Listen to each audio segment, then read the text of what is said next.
লিখলে? আমি কি কথাটা বললাম ভালো করে বুঝো। আমি তোমাদের বলেছি, আমি তোমাদের পারমুটেশনস এর প্রথম ফর্মুলা লিখিয়েছি।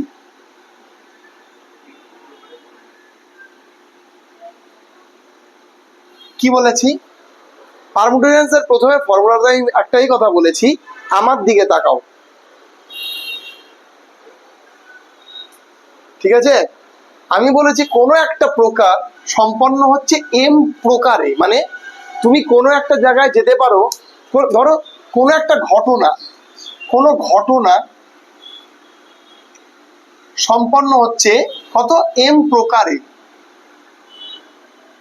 এবার দেখো এম প্রকারে ঘটে যাওয়ার পর অন্য আরেকটি ঘটনা ঘটছে কত এন প্রকারে।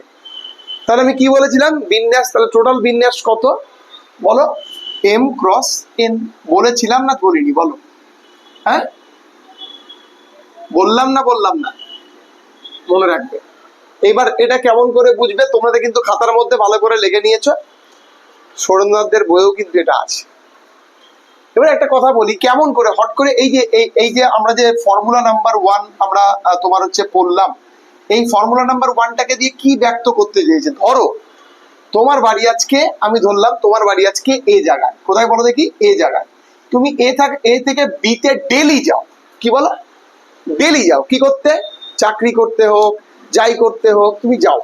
তো তুমি যখন ডেলি যাও তখন তোমার কি, তখন তোমার রুটটা চেনা আছে। যদি বাই চান্স একটা রুটে বন্ধ থাকে, তুমি অন্য রুট দিয়ে যেতে পারবে না? পারবে তো। তো ধরে নিলাম যে এ থেকে বি তে যাওয়ার কটা রুট আছে?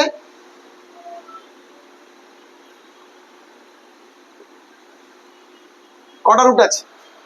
একটা, দুটো, তিনটে, চারটা, পাঁচটা রুট আছে। একটা সোজা আছে, সোজাটাকে আমরা ছেড়ে দিয়েছি, টোটাল 6টা রুট আছে। এইবার তুমি শুনলে, যেই তুমি বাসে উঠে গেলে, তুমি শুনলে যে তোমার এ থেকে বি এর যাওয়ার শর্টেস্ট ডিস্টেন্স কোনটা? এ বি না? তুমি শুনলে এইখানে পথ অবরোধ হয়েছে। কি বলো দেখি? অবরোধ হয়েছে। হ্যাঁ, তো তুমি তখন তখন তোমার কাছে অপশন কত থাকছে? তুমি কত উপায়ে যেতে পারবে? দেখো তোমার 6 প্রকারে তুমি যেতে পারতে। প্রথম প্রকারে তোমার কাছে অপশন ছিল কটা? 6টা। সেটাই হচ্ছে এম। এবার তুমি শুনলে এ থেকে বি এর যে ডিরেক্ট রাস্তাটা, সেখানে তোমার কি রয়েছে? অবরোধ রয়েছে। তাহলে অবরোধ থাকার দরুন তোমার কাছে অ্যাভেলেবেল কটা ফিচার্স বলো? 5টা। তার মানে তুমি যেতে পারবে 5 × 30 উপায়। বুঝেছো? বোঝা গেল আবার কথা? তাহলে তুমি এই 5টা রাস্তাকে এইভাবে বিন্যস্ত করা যায়। এই জন্য তোমাকে এই রুলসটা লিখিয়েছি। তাহলে তুমি কত উপায়ে পৌঁছাতে পারো? তুমি দেখবে সুরেন্দ্রনাথের বইয়ের এটার রেসপেক্টে একটা এক্সাম্পল দেওয়া আছে, মানে উদাহরণেই ঢাকুরিয়া থেকে ধর্মতলা যাওয়ার যে রাস্তা, 6 প্রকারে যাওয়া যায়। একটা প্রকার রুটের বাস বন্ধ হয়ে যায়, তুমি কত প্রকারে যেতে পারবে, বিন্যাস করতে পারবে, সেটা কিন্তু এখানে দেওয়া রয়েছে। ঠিক আছে? বিভিন্ন কত রকমের যেতে পারবে, বুঝতে পারলে যাতায়াত করতে পারো। ক্লিয়ার? বুঝেছো? এবার লেখো ফর্মুলা নাম্বার 2।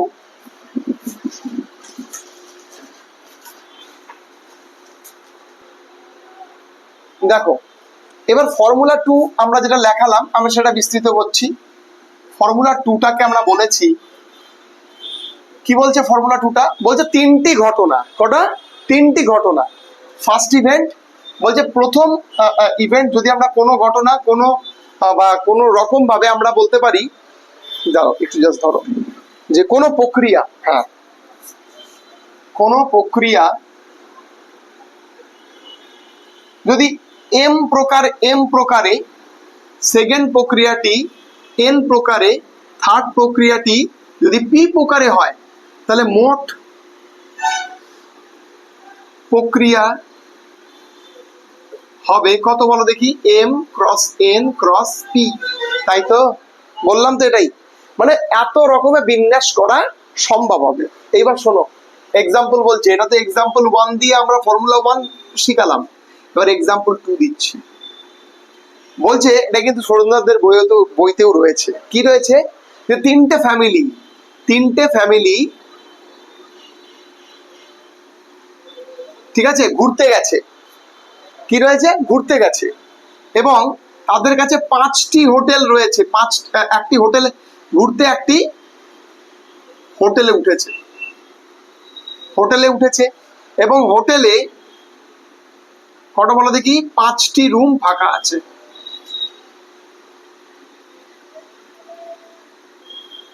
ঠিক আছে, তাহলে তারা কত উপায়ে, ভালো করে বুঝবে, তাহলে তারা কত উপায়ে সে রুমগুলো দখল করতে পারবে, কত উপায়ে ঘর দখল করতে।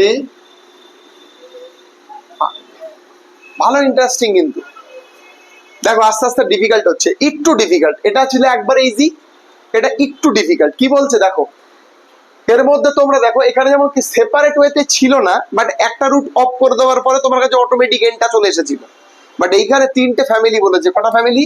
3টে ফ্যামিলি, 3টে ফ্যামিলি বলে দিয়েছে।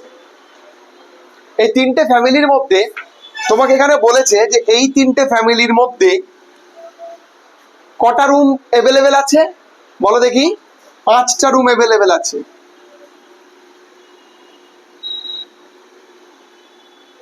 কটা রুম? 5টা রুম। আচ্ছা, প্রথম ফ্যামিলিটা গিয়ে সে একটা রুম ধরে নিল। যদি আমরা দেখি প্রথম ফ্যামিলির কাছে কটা কটা রুম অ্যাভেলেবেল আছে, 5টাই আছে না, তাহলে 5 ফ্যাক্টোরিয়াল। কত বলো দেখি? 5 ফ্যাক্টোরিয়াল। প্রথম ফ্যামিলিটা যখন একটা ঘরে চলে গেল, দ্বিতীয় জনের কটা রুম অ্যাভেলেবেল থাকলো? 4টে ফ্যাক্টোরিয়াল, সরি 4 অ্যাভেলেবেল থাকলো। আর যখন এই দুজনও চলে গেল, লাস্ট ফ্যামিলিটা যে কটা রুম অ্যাভেলেবেল থাকলো?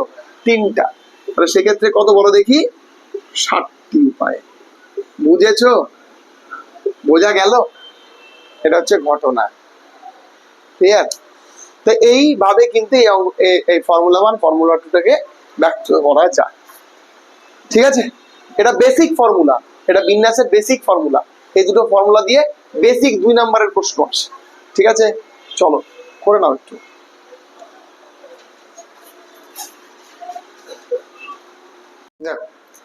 তোমাদের এইখানে আমি বলেছি তোমরা ফর্মুলা 1 ফর্মুলা 2 জানলে। এবার ধরো টোটাল তোমার হচ্ছে দেওয়া আছে ধরো n সংখ্যক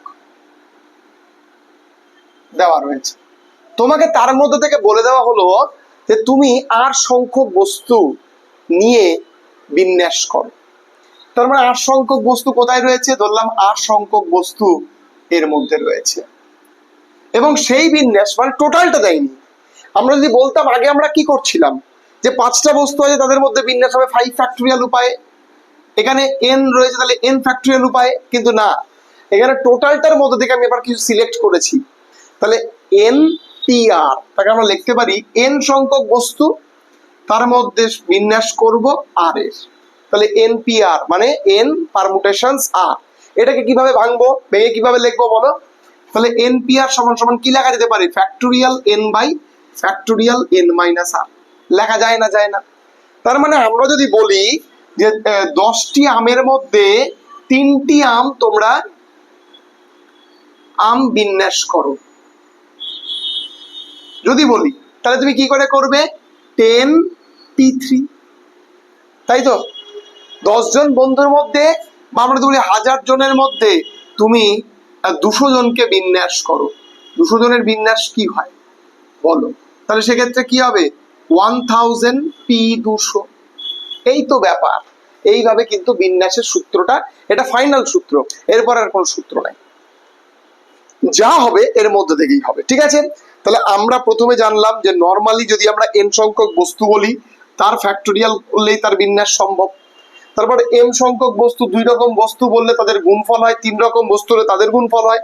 এবার আমরা জানলাম হচ্ছে টোটাল বস্তুর মধ্যে থেকে সিলেক্টিভ কিছু বস্তুকে যদি দিয়ে দেয়, তখন তার বিন্যাস করার সূত্র হচ্ছে NPR। এবং এখানে দেখো পারমুটেশন তো পড়লে, যখন তোমরা কম্বিনেশন পড়বে তখন তোমরা দেখবে NCR। কি বলো? NCR। NPR আর NCR কিন্তু যেন না গোলায়। NPR মানে পারমুটেশন মানে বিন্যাস, আর C মানে কম্বিনেশনস মানে কি? সমবায়। এটা মাথায় রাখবে। ঠিক আছে, চলো পরবর্তীতে চলো।